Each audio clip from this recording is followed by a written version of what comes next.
कहानी भाग नंबर 4। राजा विक्रमादित्य और दैत्य दंभिकासुर के भाग 4 और आखिरी भाग आप लोग के सामने सुनाने जा रहा हूँ।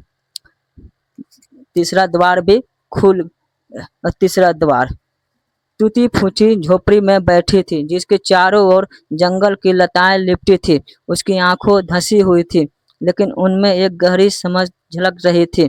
उसने कमजोर स्वर में पूछा, बता गोपाल, सबसे बड़ा सुख क्या है? गोपाल ने अपने जीवन का सबसे सुखद पल याद किया। उसे वह दिन याद आया जब उसने भूखे बच्चे को अपनी रोटी दी थी। अब बच्चे के मुस्कान उसके मन को शांति दिया था। उसने कहा, माई, सबसे बड़ा सुख है दूसरे को सुख देना, क्योंकि इससे मन को जो शांति मिलता है वो किसी धन से नहीं मिलता। वृद्धा ने मुस्कुराकर बोला। उसकी झुर्रियों में एक गहरी संतुष्टि झलक रहा था। उसने अपना हाथ उठाया और तीसरा द्वार खुल गया।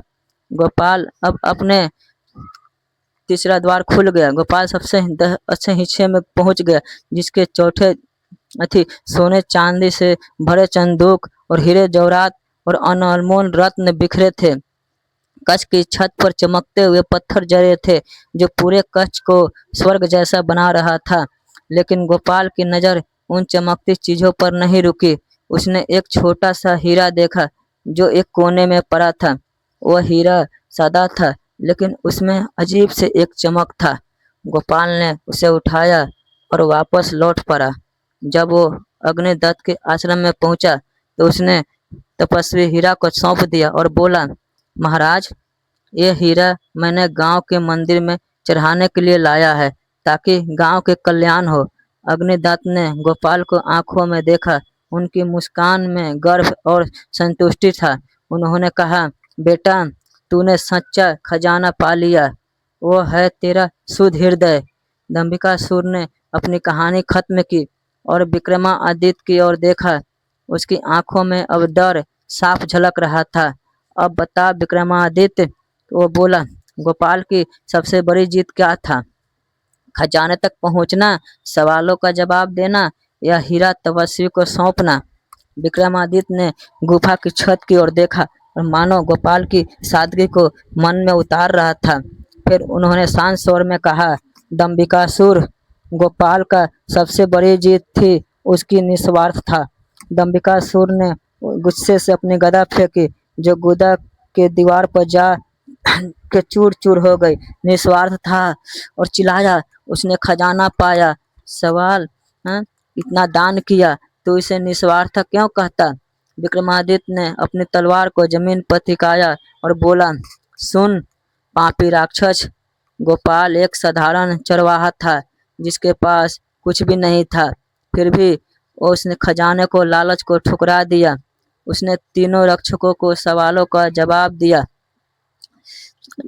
सच्चाई से दे दिया। जब वो खजाने तक पहुंचा तो उसने साना धन छोड़कर उसने केवल एक हीरा लिया, वो भी अपने लिए नहीं, गांव के कल्याण के लिए। उसके निस्वार्थ ही वो शक्ति थी जिससे वो हर द्वार पर विजय दिलाई। खजाना पाना और सवाल हल करना और हीरा दान करना, ये सब उसकी निस्वार्थ के परिणाम था। यही उसकी सबसे बड़ी जीत था। दंभिकासुर का चेहरा अब पूरी तरह टूट चुका था। उसकी सांसें रुक रुक कर आ रहा था। गुफा में एक भयावह सन्नाटा छा गया। वो जानता था कि छठी पहेली भी विक्रमादित्य की बुद्धि के सामने हार गया। उसने कांपते स्वर में कहा, विक्रमादित्य, मेरी आखिरी पहेली, ये तुझे उलझाएगी। सुन मेरी सातवीं और अंतिम पहेली। सातवीं पहेली, सत्य विजय तलवार का रहस्य। दंभिकासुर ने अपनी सारी शक्ति एकत्रित की। उसकी आंखें की तरह दहक रही थी, लेकिन उसका शरीर कांप रहा था। वो जानता था कि यह इसका आखिरी मौका था। उसने गुफा की छत की ओर देखा, मानो अपने वरदान को याद कर रहा, और फिर बोला, सुन विक्रमादित्य, किसी प्राचीन राज में, जिसे लोग धर्म नगरी कहते थे, दो भाई रहते थे। बड़ा भाई था रघु और छोटा भाई था मधु। दोनों एक ही गुरु विश्वामित्र के शिष्य थे। विश्वामित्र की तपस्या और युद्ध कला की ख्याति तीनों लोकों में थी।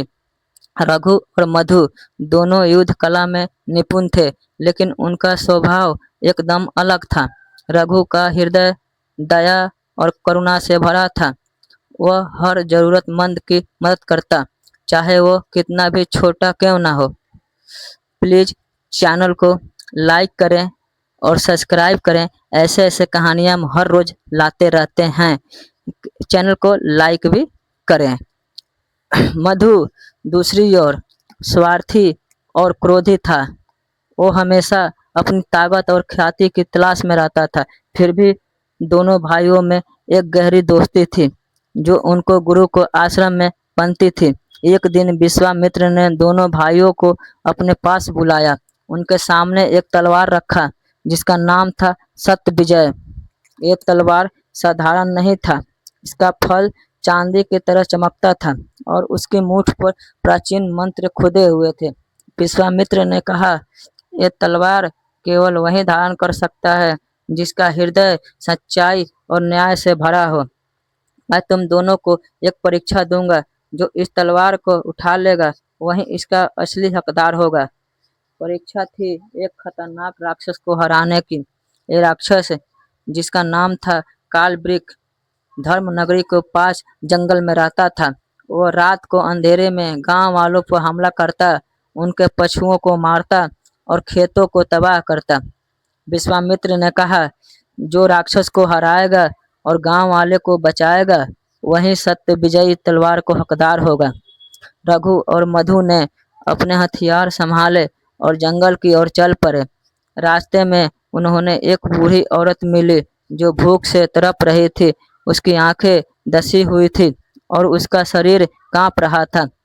रघु ने अपनी थैली से रोटी निकाली और बूढ़ी अम्मा को दे दी। उसने कहा, अम्मा खाओ, इससे तुम्हारा पेट भरेगा, तुम्हारा मन शांत होगा। मधु ने तिरस्कार से कहा, रघु, ये वक्त दान पुण्य का नहीं है। राक्षस को मारने चल, वरना तलवार हमसे छीन जाएगा। लेकिन रघु ने उसी बात अनसुनी कर दी और बूढ़ी औरत को पानी भी पिलाया। आगे बढ़ने पर उन्हें एक घायल हिरन मिला।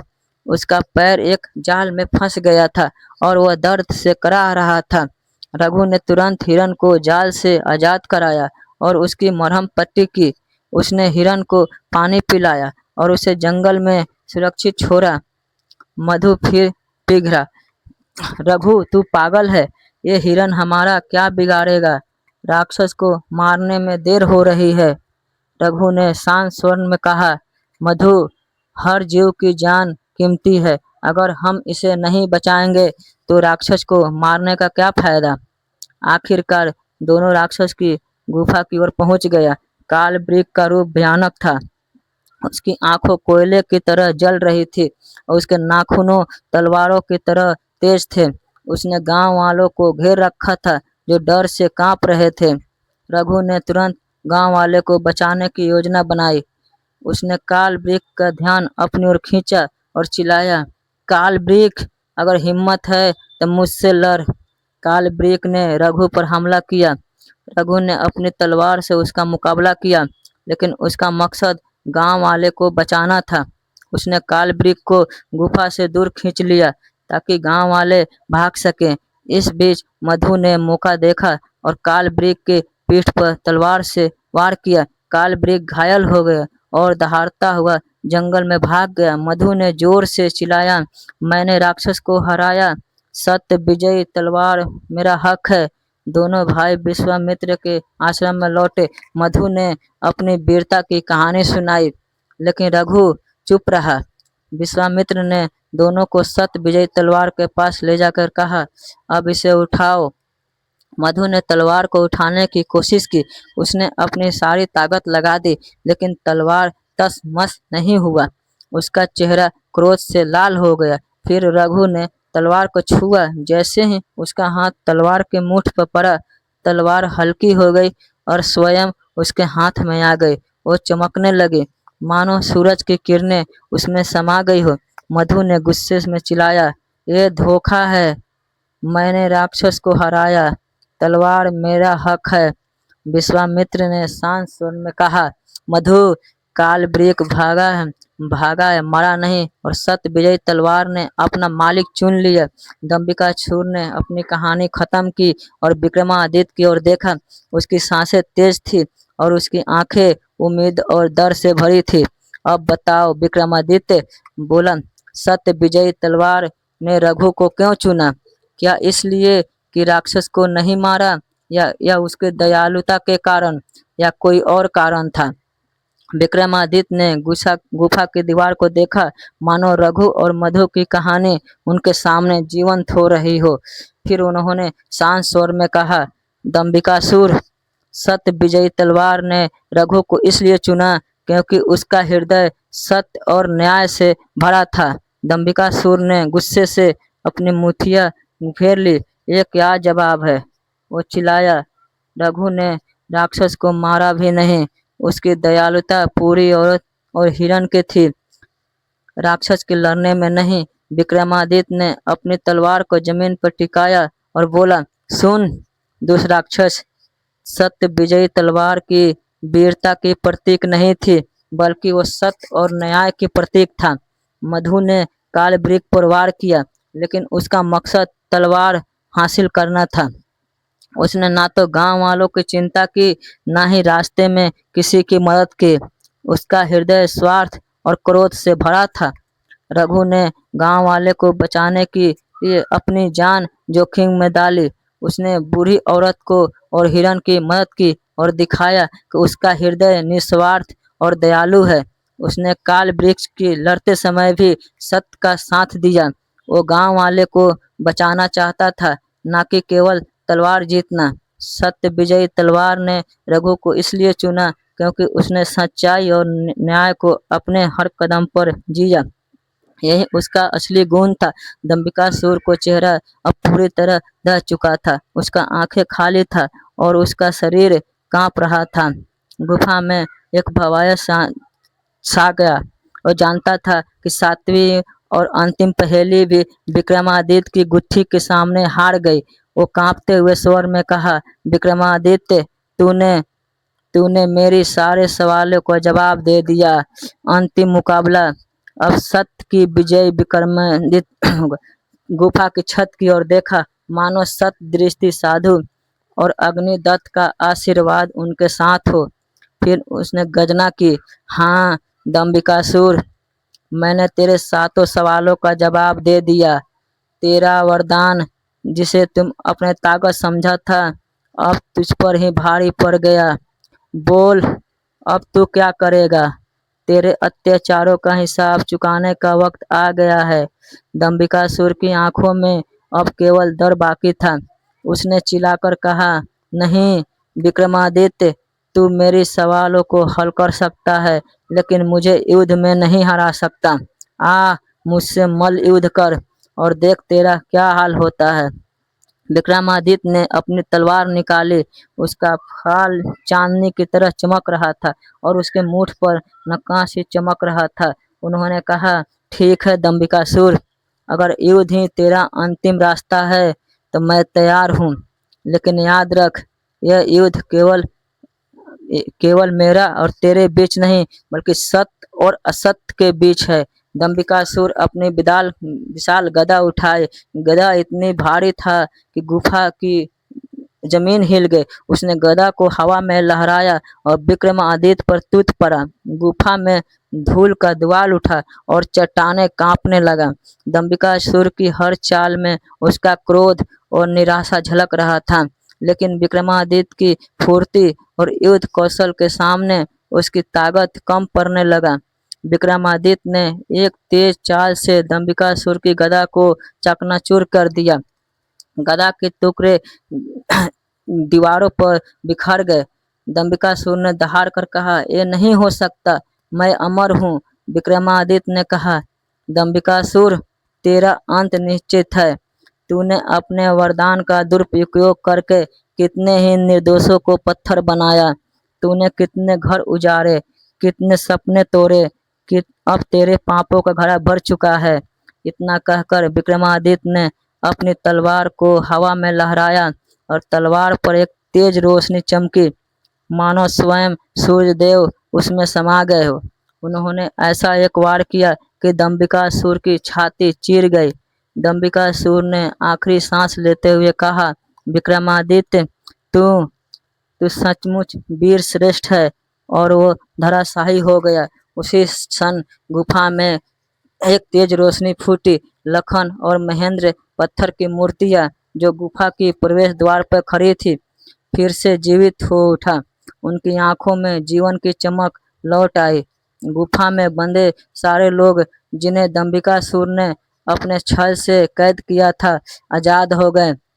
गुफा की दीवारों पर खुदी हुई भयानक चित्र धीरे धीरे मिटने लगे और एक पवित्र शांति छा गया। विक्रमादित्य ने लखन और महेंद्र को देखा। दोनों भाई अभी भी सदमे में थे, लेकिन उनकी आंखों में कृतज्ञता थी। विक्रमादित्य ने कहा, लखन, महेंद्र, तुम अब आजाद हो। तुम्हारी माँ और भाभी तुम्हारी इंतजार कर रही है। चलो, अपने घर लौट चलो।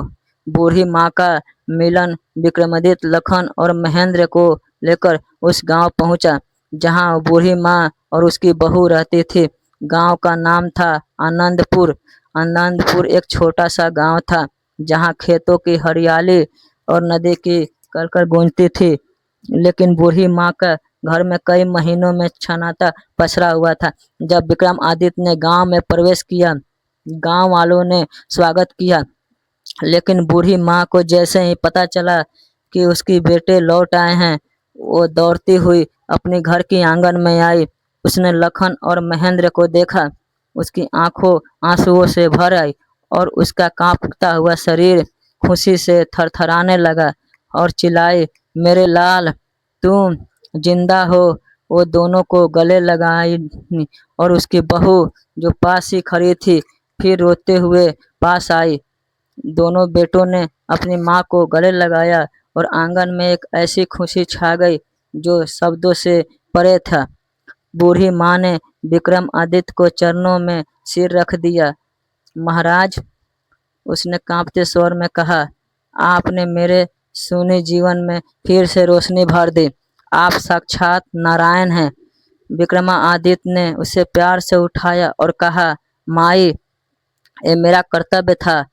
तुम्हारे बेटों को दंबिकासुर ने अपने छल से पत्थर बना दिया था। उसने न जाने कितने लोगों को कैद किया था, लेकिन अब वो राक्षस मारा गया है और तुम्हारा परिवार फिर से एक हो गया है।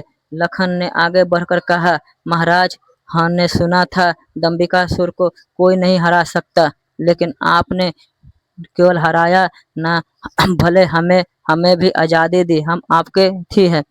महेंद्र ने कहा, महाराज, हमारी माँ और मेरी भाभी ने मुझे बताया कि आपने दुख में कितना साथ दिया। हमारा जीवन अब आपका है। विक्रमादित्य ने मुस्कुराते हुए कहा, लखन, महेंद्र, तुम्हारा जीवन तुम्हारा माँ और गांव के लिए है। इसे सुख और सेवा से भर दो। यही मेरा इनाम होगा। आनंदपुर में उस दिन में सुख का माहौल छा गया। गांव वाले ढोल नगाड़े के साथ नाचने लगे, औरतें मंगल गीत गाने लगी और बच्चे विक्रमादित्य के पीछे पीछे दौड़ने लगे। बूढ़ी माँ ने अपने घर में छोटा सा भोज रखा, जिसमें विक्रमादित्य को सबसे ऊंचा स्थान दिया गया। उपसंहार, विक्रमादित्य की वापसी की कई दिनों तक आनंदपुर में रुकने के बाद विक्रमादित्य अपने राज्य उज्जैनी की ओर लौटा। जब वो उज्जैनी की विशाल द्वारों पर पहुंचे, तो उनकी प्रजा ने उनका भव्य स्वागत किया। दरबार में ढोल नगाड़े बजे और फूलों की मालाएं बिछाई गई। मंत्रियों ने उनका अभिनंदन किया और कवियों ने उनका वीरता के गीत गाए। विक्रमादित्य ने अपने दरबार में बैठकर दंबिकासुर की पूरी कहानी सुनाई। उन्होंने कहा, मेरी प्रजा, यह युद्ध केवल एक राक्षस के खिलाफ नहीं था। यह युद्ध सत्य और असत्य के बीच था, बुद्धि और अहंकार के बीच था। दंबिकासुर ने अपने वरदान का दुरुपयोग करके कई निर्दोषों को कष्ट दिया, लेकिन सत्य और बुद्धि के सामने कोई अहंकार टिक नहीं सकता। हमें हमेशा अपनी प्रजा को भलाई के लिए काम करना चाहिए, चाहे कितने भी कठिनाई आए। उस दिन से उज्जैनी में एक नया जोश छा गया। लोग विक्रमादित्य की बुद्धिमानी और वीरता की कहानियां गाने लगे। बूढ़ी माँ और लखन और महेंद्र की कहानियां भी दूर दूर तक फैली और वह एक प्रेरणा बन गई। दंबिकासुर का नाम इतिहास के अंधेरे में दफन हो गया, लेकिन विक्रमादित्य का नाम सूरज की तरह चमकता रहा। राजा विक्रमादित्य की तरह आप भी सच्चाई है और साहस का कहानियाँ पसंद करते हैं तो इस चैनल को सब्सक्राइब करें। मैं ऐसे ऐसे कहानियाँ लाते रहता हूँ। अब अगली कोई और रहस्यमय कहानियों के साथ मिलेंगे। चैनल को सब्सक्राइब करो।